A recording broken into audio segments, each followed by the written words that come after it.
On July 20th, 2026, the streets leading up to India's parliament were swallowed by tear gas. Tens of thousands of students marched directly toward the center of the country's government. They were met with barricades, batons, and a heavily armed police line determined to hold them back. It looked like a standard, brutal clash between a frustrated public and state security. But the banners these students were carrying didn't belong to any traditional political faction. They were fighting, bleeding, and risking arrest under the banner of the Cockroach Janta Party.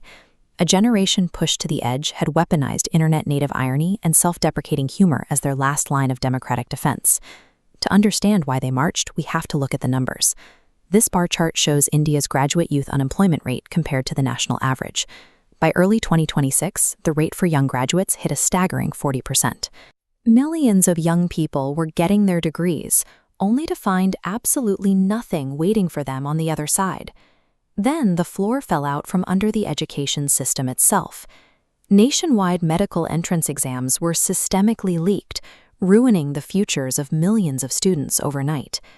Desperate for a fix to a clearly broken system, students looked to the courts. Instead of accountability, they received a shocking rebuke from the country's highest legal authority. During a Supreme Court hearing regarding the protests, the Chief Justice of India allegedly compared the struggling unemployed youth to parasites and cockroaches. The comment was meant to dismiss them. Instead, it handed a furious, extremely online demographic the perfect, uncrushable mascot.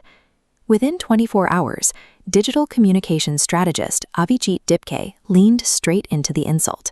He launched the Cockroach Janta Party online, deciding to weaponize the label. The CJP actively rejected traditional career politicians. To appoint their official spokespersons, they chose an investigative journalist, a documentary filmmaker, and a former management consultant. The CJP coordinated ground actions instantly through custom digital ID cards and highly shareable memes, bypassing traditional canvassing entirely. That digital momentum rapidly manifested in the real world as a highly dense occupation at Jantar Mantar in New Delhi. The online internet joke suddenly had tens of thousands of bodies behind it, creating a physical bottleneck the state couldn't ignore. The stakes jumped dramatically when climate activist Sonam Wangchuk joined the CJP cause, launching a 25-day hunger strike in the camp. What started as a satirical response on social media had rapidly scaled into a real-world political threat, completely bypassing the establishment's traditional methods of control. The state's very first line of defense was an attempt to delegitimize the group through a coordinated digital smear campaign. Political operatives pushed a specific graphic across social media.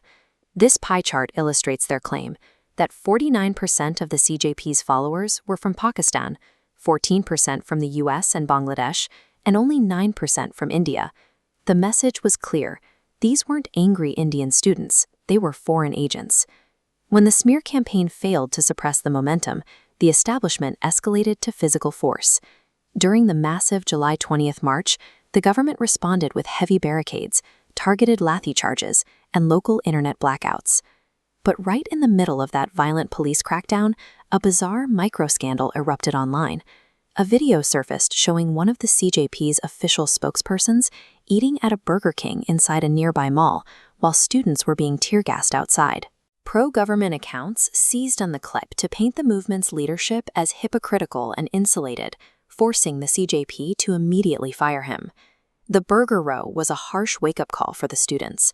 Transitioning from an internet satire account into a highly serious political entity brings an unforgiving, real-world level of intense scrutiny. Following the July 20th riots, the establishment dug into a position of deep denial.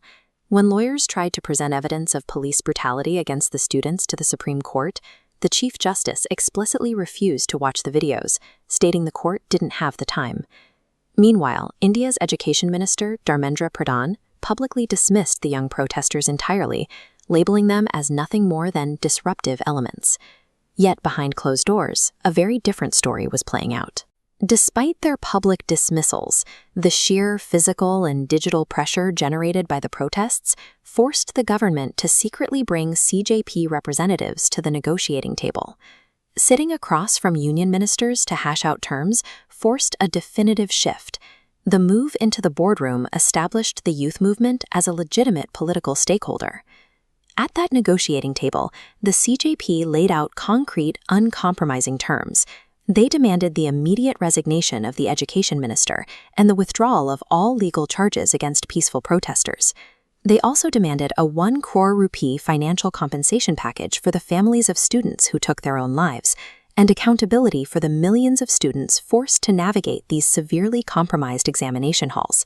Whether the government fully meets these demands or not, the CJP has already left a lasting mark on Indian politics. They successfully proved that online satire can organize massive crowds in the real world. The establishment tried to dismiss India's youth, stepping on them as if they were pests. Instead, Gen Z proved that, true to their chosen namesake, they are incredibly hard to crush.